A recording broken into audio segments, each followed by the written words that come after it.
CAP Fiscal Sin Filtro, impuestos, defensa y estrategia fiscal. CAP Fiscal Sin Filtro, con Juan Luis Cruz Santos.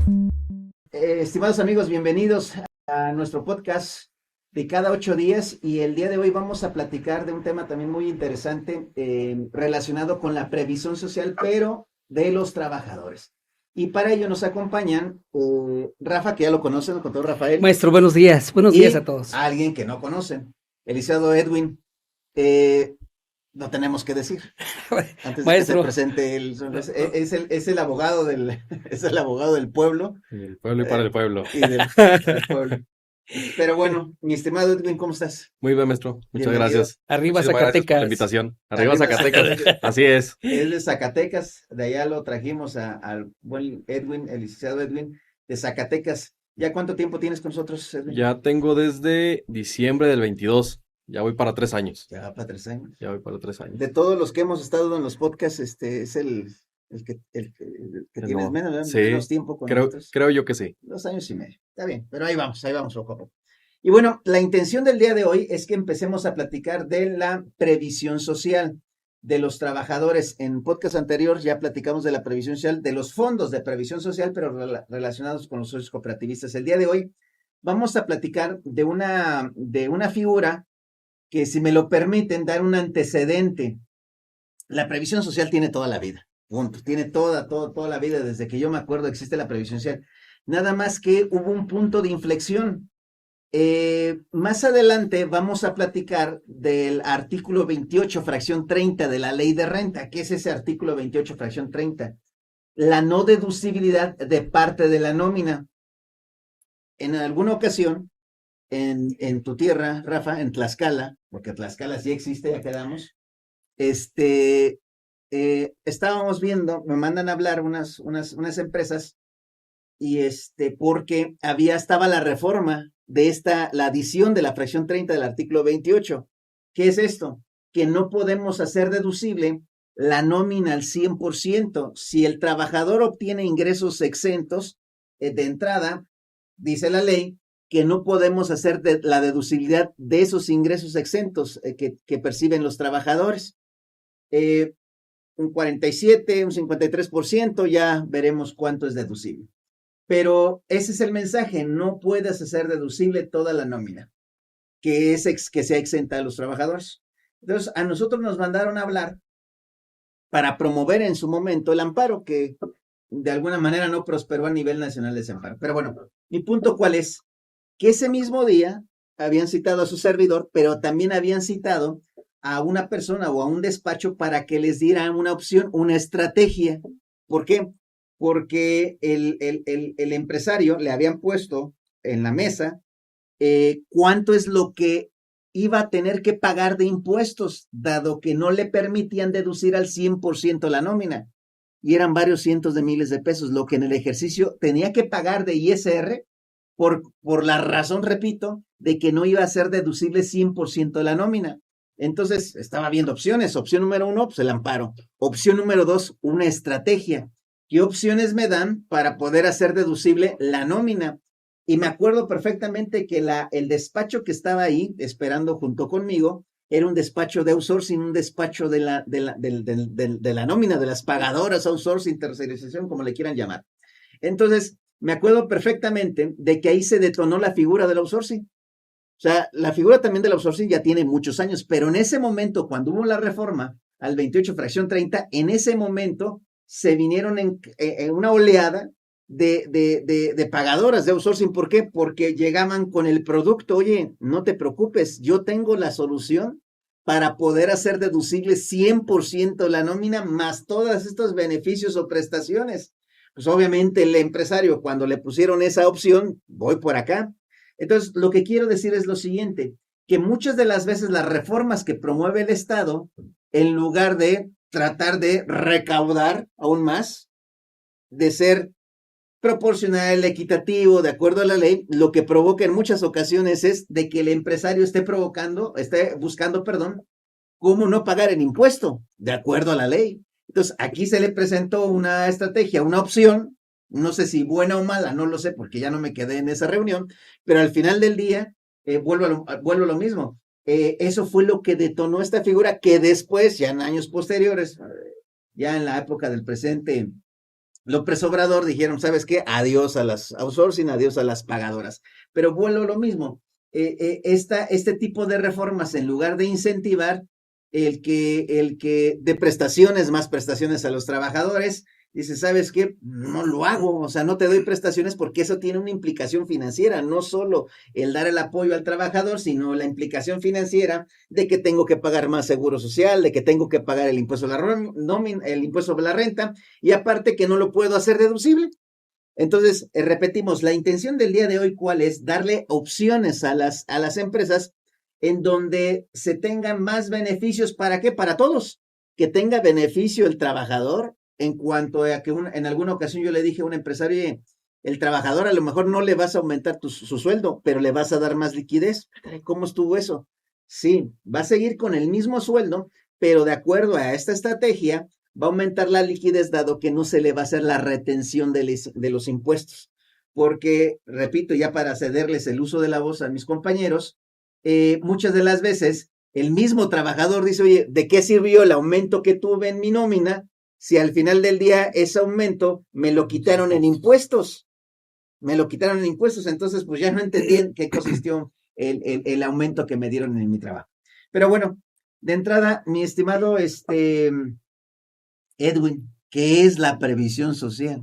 La previsión social es el beneficio que otorgan los empresarios, en este caso pueden ser los socios de alguna sociedad, en beneficio de todos los trabajadores, con tal de que los mismos trabajadores, pues tengan una capacidad de, ¿cómo le puedo decir? Que pueda una ayuda en un futuro.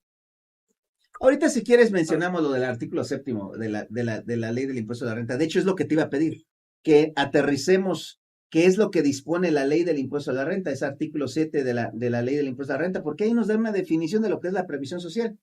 Miren, un trabajador obviamente percibe su salario. Un trabajador tiene prestaciones de ley, que el aguinaldo, que la prima vacacional, que las horas extras. Pero el patrón, ¿tú tienes una frase, Rafa? ¿Cómo es esa frase? ¿De corazón o cómo es la frase que tú manejas de la previsión social? Es de ley, pero es una ayuda, es una prestación que la ley no le obliga a los patrones a otorgar. Nosotros en los cursos hemos establecido que esas son una declaración unilateral de la voluntad, sí, claro, en donde el patrón se obliga a darle prestaciones a los trabajadores. Es el mismo patrón el que se obliga, no es la ley. Es por su buen corazón, maestro. Es de su buen corazón, es correcto. Es de su buen corazón. Entonces, es muy importante esta parte, ¿por qué? Porque las prestaciones de ley, los requisitos y condiciones están en la ley. Las prestaciones de previsión social, los requisitos y condiciones las establece el patrón. Claro. Porque vuelvo lo mismo, él se está obligando de manera unilateral. Ni la ley, ni entre los trabajadores vamos poniéndonos de acuerdo. No, es, ¿sabes qué? Yo te voy a dar estas ayudas, estas prestaciones, pero vuelvo a lo mismo. No hay ninguna disposición que le obligue al patrón otorgarlas. Ahora bien, ya que las otorgó, hay ciertas reglas que se tienen que cumplir para efecto de qué, de que integre o no integre para efecto del seguro social, grave o no grave impuestos para efecto del trabajador, sea o no deducible de la empresa. Eso ya se van a encargar las leyes fiscales, pero repito, no hay ninguna disposición que establezca o que obligue al patrón el otorgarlas.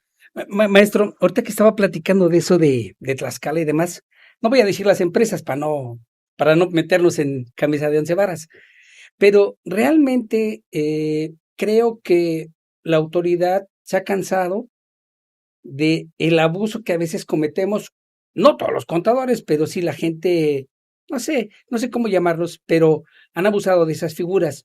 Obviamente también los trabajadores y los sindicatos de los trabajadores.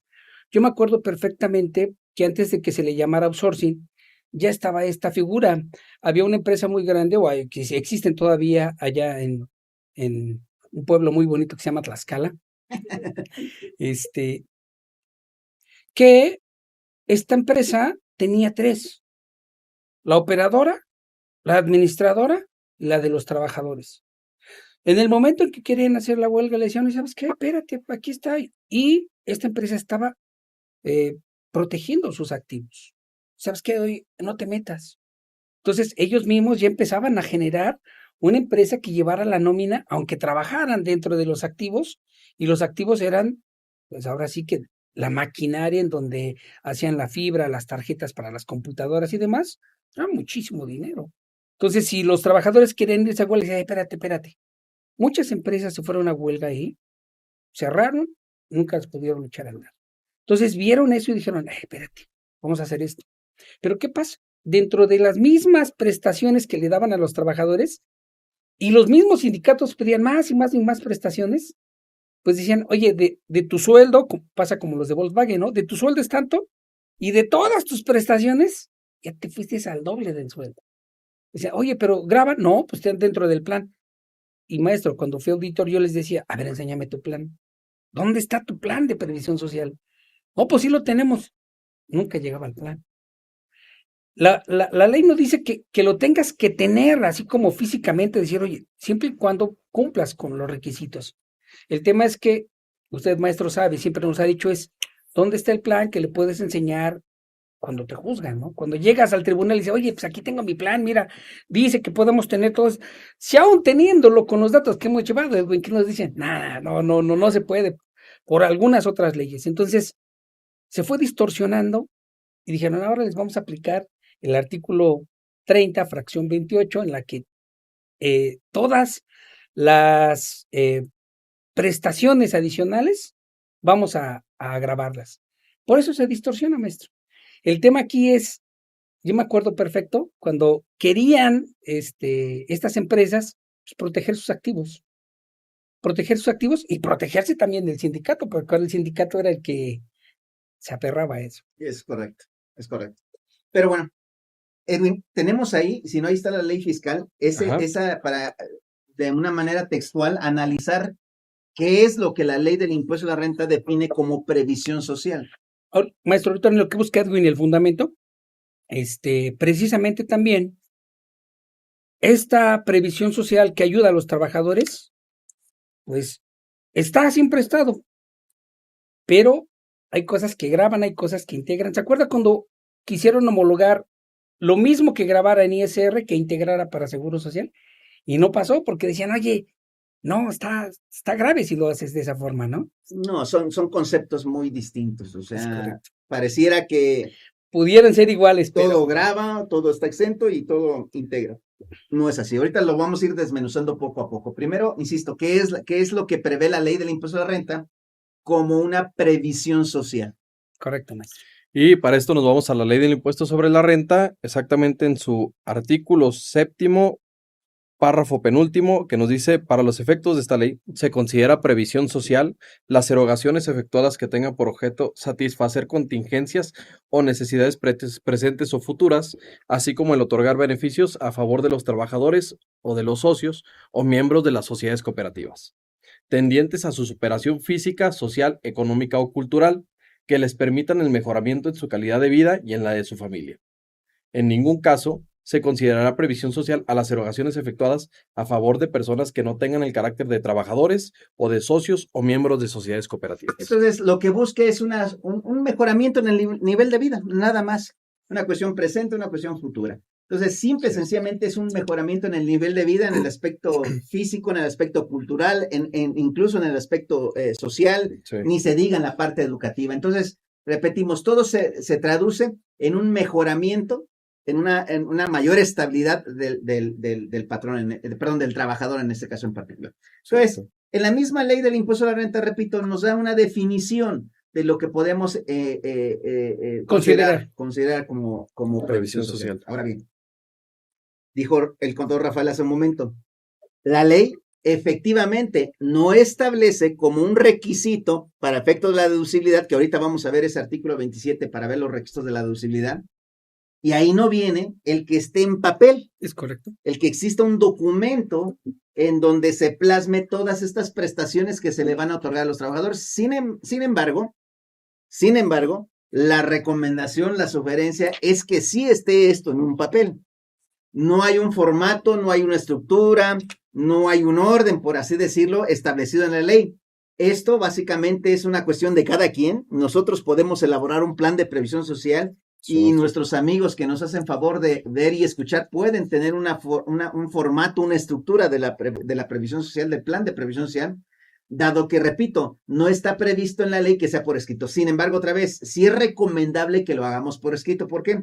Porque otra vez, la idea obviamente no es un tribunal, no es estar en los tribunales defendiéndolos, no, pero siempre lo hemos dicho, si llega a ese extremo, a cada argumento una prueba. Es correcto. ¿Cuál es la prueba que va a soportar el que tú tengas un plan de previsión social? Y obviamente ese es un documento, la prueba es el documento donde se establecen esas prestaciones, así como cuando hay un contrato colectivo de trabajo en donde vienen las prestaciones adicionales que va a tener el trabajador, pues acá a lo mejor no estamos hablando de trabajadores sindicalizados, pero sí es un documento, repito, en donde se van a establecer esas prestaciones que no están previstas en la ley. Entonces, repito, sí es un requisito, perdón, no es un requisito, pero eso es una sugerencia, es una recomendación, el que exista un documento en donde estén planteados o plasmados esas prestaciones de previsión social. Entonces, sí o sí, hay que registrarlo porque esa es una de las preguntas que nos hacen normalmente. Oye, hay que registrarlo ante una autoridad laboral, ante una autoridad fiscal, ante una autoridad de seguro social. La respuesta es no. Las disposiciones no nos obligan a que ese plan de previsión social esté registrado ante una autoridad. Sin embargo, yo ahorita le voy a preguntar al licenciado Edwin, ¿qué sugerencias nos da para que cuando estemos enfrente de una revisión, ya sea de Hacienda o del Seguro Social, o incluso en un tribunal, no nos salgan con el argumento de que, oye, contador, oye, abogado, esto lo acabas de hacer ahorita. Se está imprimiendo. Lo estás imprimiendo ahorita. Está caliente la tinta.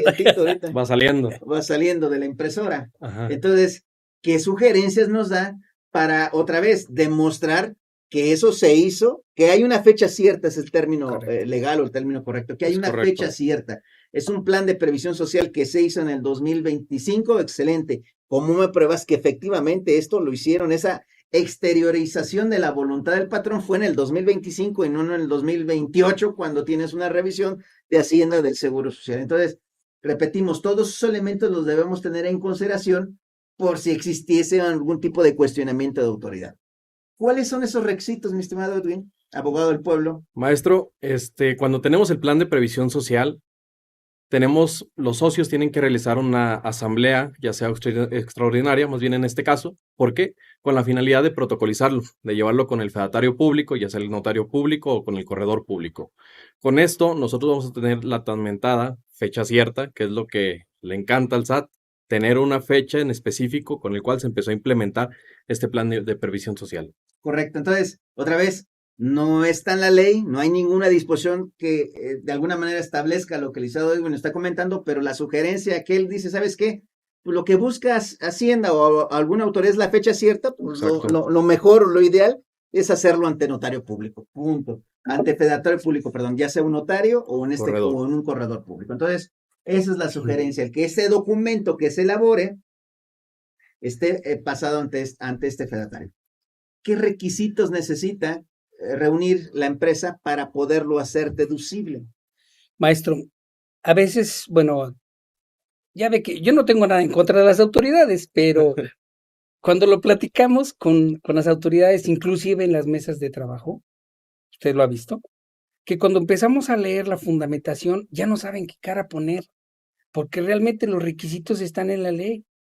Que ellos quieren interpretar y poner y demás, creo que no es por ahí, pero usted lo ha visto, a veces los mismos del SAT en la mesa de trabajo, pues yo entiendo que su papel es ese, ¿no? Encontrar el recoveco para decir, esto no es deducible, pero si no está en la ley y no existe esa parte y tampoco tenemos que interpretarla, bueno, pues no podría ser, ¿no? El artículo 28, pero, maestro, si quiere el artículo 93 primero. Sí. en cuanto a lo exento, lo deducible, vámonos a los requisitos de la deducibilidad, 28 de la, 28, perdón, 27. 27, perdón, 27, 27. requisitos de la deducibilidad. Pero fíjate, algo bien importante, perdón, antes de proceder, es que ese es el punto. Toda la previsión social, en cuanto a lo deducible, en cuanto al exento, todo está perfectamente delimitado en la ley. ¿Cuál es el tema? Y lo platicamos en podcasts anteriores, que de repente las autoridades, como no están acostumbrados a manejar la ley, porque esa es la verdad, no están acostumbrados a manejar la ley, les sorprende el hecho de que exista un fundamento legal que diga, eso no grava impuestos, eso es deducible, Sí, claro. eso no integra perfecto de seguridad. Ah, caray, pues para mí todo el dinero que te esté dando el patrón al trabajador, todo integra, Es como- ¿y eso dónde está? Sí. Es Oye, es que todo dinero que entra a la cuenta bancaria del trabajador está grabado de impuestos. ¿Y eso dónde está? Es que hay un artículo donde dice que es parte deducible. Está bien, hay un artículo, pero hay otra parte donde nos da otra opción. Entonces, otra vez, la idiosincrasia a veces de las autoridades es de que pues todo es para el fisco, todo es para el fisco, todo es para el seguro social, todo es para la autoridad. Entonces, eso es lo increíble, que cuando ya estamos, ahora sí que en el debate con las autoridades, con ley en mano, no es hablar por hablar y a ver quién grita más, Es correcto. quién tiene más saliva. Sí, No, exacto. es quién tiene los fundamentos legales. Entonces, pues vamos de entrada con los requisitos que maneja la ley del impuesto a la renta para poder hacer deducible la previsión social. Claro. Ok, maestro, y para esto nos vamos a la fracción 11 del artículo 27, Correcto. que dice que cuando se trata de gastos de previsión social, las prestaciones correspondientes se otorguen en forma general en beneficio de todos los trabajadores. Tratándose de vales de despensa otorgados a los trabajadores, serán deducibles siempre que su entrega se realice a través de los monederos electrónicos que al efecto autorice el Servicio de Administración Tributaria, o sea, el Entonces, SAT. permíteme nada más que te interrumpa. Entonces, aquí viene el requisito, creo que base, el Fundamental. que sea fundamental, el que sea otorgado de Forma manera general. general. Que sea otorgado de manera general. Y eso se ha discutido, creo, en muchos foros, la diferencia entre el otorgado de manera general y el que sea uniforme la prestación. ¿Y a qué nos referimos? No implica que a todos se les tiene que otorgar, a todos se les ofrece. A todos se les ofrece, es el requisito, que sea otorgado de manera general, pero no significa que porque alguien lo percibió, alguien no lo recibió, no significa que no sea deducible. Y siempre damos el ejemplo de la ayuda para la adquisición de útiles escolares. ¿Sabes qué? Se le va a dar a los trabajadores 200 pesos adicionales en estos periodos de que ya se van a reingresar a los muchachos a la escuela. Excelente. Oye, es que no es deducible. ¿Por qué no es deducible? Porque detectamos que a 5 trabajadores no se les dieron los 200 pesos. Entonces ya no fue de manera general. La pregunta del millón, ¿y por qué no se le dieron los 200 pesos? Pues porque no tenía hijos en edad escolar que adquirieran útiles. No, entonces porque no recibieron los 5 trabajadores ya no es deducible. Otra vez. Si no tienen hijos. Si no tienen hijos, ¿Cómo ¿cómo le quieren? damos la Exacto. ayuda para la adquisición de útiles escolares? Entonces, esa es la gran diferencia. A todos se le está ofreciendo, nada más que si no da el supuesto, ¿y cuál es el supuesto? De que tenga hijos en edad escolar, pues obviamente no se le va a otorgar los 200 pesos o la cantidad que haya determinado. Entonces, esa es la situación es la primer duda o la primera situación que nos tenemos que quitar de la cabeza. No, sí o sí todos deben recibir los 200 pesos. Eso no es cierto. Hemos platicado otra, los reembolsos de gastos médicos. ¿Por qué al señor se le dieron 1,000 pesos? ¿Por qué a él se le dieron 200? ¿Y por qué a él no se le dio nada? No deducible. Otra vez, pero ¿por qué no deducible? Si a todos se les ofreció. No, es que él se le dio más, él menos y él no se le dio nada. Otra vez que esto es muy sencillo. ¿Por qué a él se le dio más? Pues porque hubo más gastos médicos. ¿Por qué él menos? Porque él tuvo menos gastos médicos. ¿Y por qué él nada? Pues porque él no tuvo gastos médicos. No habría nada que reembolsarle. Entonces, otra vez, que no se nos confunda que a todos se les tiene que dar la misma cantidad y otra vez, que sea a todos y a todos la misma cantidad. No es por ahí el asunto. Entonces, el requisito primordial es que sea ofrecido de manera general. Y viene algo que me llamó mucho la atención que acabas de leer. Dice, a ver, aquí hay una prestación que es la despensa. Otra vez, si el patrón quiere dar una ayuda para la adquisición de una despensa, excelente. Si no quiere darlo, pues no lo da. No hay ninguna disposición que le obligue. Ahora bien, La misma ley señala que en el caso de esta prestación en particular, se tiene que cumplir un requisito, y el requisito que mencionabas es que sea a través de Monedero de electrónico. un monedero electrónico. ¿A dónde vamos? Mencionábamos ahorita el gasto médico, el reembolso del gasto médico. Oye, pues necesitamos el documento que ampare el gasto médico. Está bien. Pídele el documento que ampare la erogación. Pero la pregunta es, ¿y si no lo pide? O bien, me trajo un recibito nada más, pero no me trajo un CFDI que cumpla los requisitos fiscales. Entonces no vale. Lo que queremos decir lo siguiente, que la misma ley establece o no establece requisitos.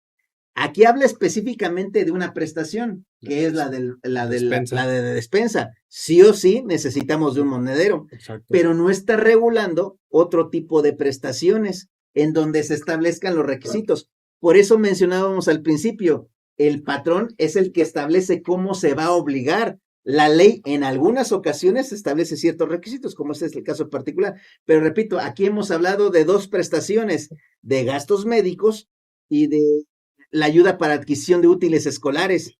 Y muchos dirían, sí, nada más que necesito el que me traigas el recibo de la papelería o de la escuela donde te vendió los útiles escolares. ¿Me explico? Otra vez, si el patrón lo establece en el plan de previsión social, adelante. Tendrá que hacerlo. Yo me obligué a darle las prestaciones en contraprestación de que me den los recibos o las facturas correspondientes. Pero si en el plan de previsión social no se establece eso, otra vez la autoridad no tendría por qué decirlo, oye, no pasa, ¿por qué? Porque no hay ese recibo de los útiles escolares. Oye, no hay porque no hay ese recibo del gasto médico. La respuesta, ¿dónde va a estar? En el plan de previsión social, que dijo el licenciado. Pues si en el plan de previsión social dice, sí, tráele el documento, pues tráele el documento, porque él se obligó, él estableció los requisitos, las condiciones. Sí o sí necesitamos el documento de los útiles escolares. Sí o sí necesitamos el documento del gasto médico, pero vuelvo al punto. Aquí es de ahí lo importante, de que esté el plan de previsión social y que esté ante notario por la fecha cierta, para que no piense la autoridad que lo acaban de hacer.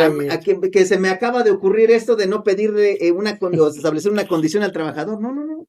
Así se estableció desde el principio y por eso la sugerencia del licenciado. Así es, maestro. Creo que en ese mismo artículo un poco más abajo, y a veces nosotros como contadores nos confundimos, en el cual más abajo dice gastos médicos en general, pero con las aseguradoras. Ahí sí, lo que dice, maestro, ahí sí tenía que ser el cambio, ¿no? Oye, gastos médicos mayores que le dice a todos los trabajadores, pues hacemos el cambio de esa parte. Adelante, licenciado. ¿Hay más requisitos o qué establece esa fracción? No sé. Pues, adelante. La fracción 11, seguimos con el siguiente. Que sea general. Párrafo. El principio es que sea general para todos. El otro es, para los efectos del párrafo anterior, tratándose de trabajadores sindicalizados, se considera que las prestaciones de previsión social se otorguen de manera general cuando las mismas se establecen de acuerdo a los contratos colectivos de trabajo o contrato ley con un sindicato. Correcto. Entonces, ya aquí, ahora sí establece un requisito de eres sindicalizado, ya no está en el plan de previsión social, ya debe estar en el contrato colectivo o en el contrato ley. Pues yo le decía, maestro, que de todos modos, si no tenemos un sindicato, pues por lo menos que esté en el contrato individual de trabajo, ¿no? Que digas, oye, eres parte y tienes derecho a esta previsión social, ¿no? Correcto. Adelante, güey. En el siguiente dice, cuando una persona moral tenga 2 o más sindicatos, se considera que las prestaciones de previsión social se otorgan de manera general siempre que se otorguen de acuerdo con los contratos colectivos de trabajo o contrato ley y sean las mismas para todos los trabajadores del mismo sindicato, aun cuando éstas sean distintas en relación con las otorgadas a los trabajadores de otros sindicatos de la propia persona moral, de acuerdo con sus contratos colectivos de trabajo. O igual, contrato ley. Es básicamente lo mismo, es la el otorgamiento, de manera general. Exacto. Y para el otro es, en el caso de aportaciones a los fondos de ahorro, estas solo serán deducibles cuando, además de ser generales en los términos de los párrafos anteriores, el monto de las aportaciones efectuadas por el contribuyente sea igual al monto aportado por los trabajadores. La aportación del contribuyente no exceda de 13% del salario del trabajador, sin que en ningún caso dicha aportación exceda del monto equivalente de 1.3 veces el salario mínimo general elevado al año y siempre que se cumpla con los requisitos de permanencia que se establezcan en el reglamento de esta ley. Correcto. Entonces, Es el caso nada más de los fondos de ahorro, que sea, ahora sí que sean por partes iguales, patrón y trabajador, y que no supere el 13%. El Perdón. 1.3 veces el salario mínimo. 1.3 veces el salario mínimo. Maestro, lo que hemos visto siempre, perdón, Edwin, lo que hemos visto es en el momento de, bueno, estoy hablando de mis tiempos de auditor, cuando empezábamos a revisar, me urgía revisar todos, ¿no? Las prestaciones que daba el patrón, porque al final, en un error que tenía que probar, por ejemplo, premio por puntualidad, premio por asistencia, canasta básica, el fondo de ahorro, que no es lo mismo caja de ahorro que fondo de ahorro, me encontraba porque dice que tendrás que reunir estos requisitos. Entonces, si pasaban lista y al trabajador le pagaban lo mismo, pero tenía falta, estaban simulando. Entonces, integraba para el cálculo de ese impuesto sobre la renta. Al final, de todos, pues se buscaba la retención. Y cuando estaban del lado del Seguro Social, pues, ¿cómo es posible que si le daban una partecita de el 10% de asistencia, 10% de puntualidad, premios por productividad, y todas esas están sujetas a comprobación? Entonces, ya está más que probado que se van a equivocar, en algún momento se van a equivocar. Por eso, cuando a mí me preguntan, pues esas prestaciones ya ni siquiera deberían de aplicar. ¿Qué ha pasado en la actualidad? Lo checan con el lector de huella. Y esto aplica también para la Ley Federal del Trabajo. Oye, ni sirve, porque se manipulan en el sistema, lo copian, lo pegan, le quitan las horas, lo acomodan, como si hubiera venido. Entonces, esas son las prestaciones normalitas en las cuales la previsión social, que viene en el artículo 7, antepenúltimo párrafo, nada que ver con esas prestaciones. Que siguen siendo de previsión social, ¿eh? Sí, claro. O sea, que son las más comunes. Las más comunes, premios de asistencia, premios de puntualidad, premio por productividad. Por productividad. ¿Se acuerda del proyecto que hicimos en Pachuca? Con el sindicato que a fuerza quería que encuadráramos perfectamente la productividad y como lo querían presentar, pues teníamos que buscar, y era muy objetivo, oye, ¿cómo producieron? ¿Qué hicieron? A ver, dame el proceso de que realmente tienen ese premio por productividad. Oye, y si no llegaron a la meta, ¿cómo sabemos que llegaron a la meta? Los indicadores, sí, no, ¿qué? Eso está sujeto a esa observación. Oye, ¿cómo le das un premio si no llegó a la meta? ¿Cómo justificas que tiene la meta? ¿Cómo sabemos que es productiva una persona? Trapeó 20 veces, ¿ok? O sea, sí es productivo, ¿no? Por eso esas, yo digo, a mí en lo personal, ya no las recomiendo en seguir cayendo a lo mismo, porque ya están muy pisoteadas, choteadas por la autoridad, ya tiene el ojo clínico. Y es que al final del día siguen estando porque son las más comunes, fáciles. Comunes, las más fáciles. Sí. Las más fáciles. Y está bien, pero volvemos al punto, o sea, realmente no estamos aprovechando como debe ser la previsión social, o no se le está dando un verdadero apoyo al trabajador. Repito, dicen que es un ganar-ganar, y sí es cierto, es un ganar-ganar. Aumentas liquidez, vuelvo a lo mismo, trabajador, y pues yo te apoyo, te ayudo, y yo lo puedo hacer deducible y no me genera una carga financiera adicional más que el seguirte dando esas prestaciones de previsión. Pues muchas gracias, mi estimado Edwin. Gracias a usted, abogado del pueblo. Del pueblo y para el pueblo. Arriba Zacatecas. Arriba Zacatecas. ¿Cómo maestro? Encantado de acompañarlo. Maestro. Y arriba Tlaxcala también. Es correcto, maestro. Producción, Frida, Betty, muchas gracias. Muchas gracias a la gente que nos hace favor de ver y escuchar. Un abrazo a la distancia.